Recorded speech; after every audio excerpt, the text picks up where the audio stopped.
თქვენი ბრძოლა სანამდეა. გეუბნები ბოლომდე.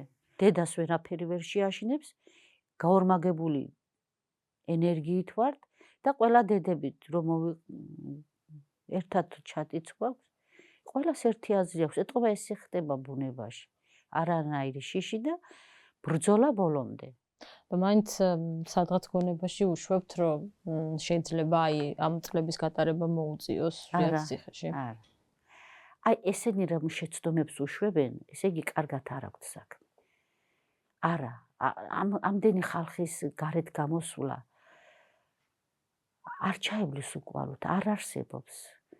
ჩვენი გაჩერება იქნება ახლა ქვეყნის გადაჩეხვა.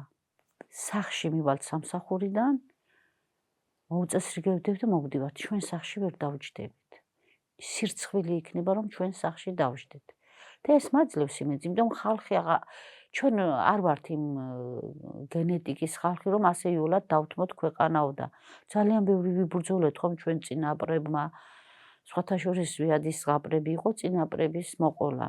ზღაპარს არ მოუყვებოდა მამამისი, არც აყოლინებდა მამა მომიყევი, როგორი იყო ჩვენი საქართველო ადრე.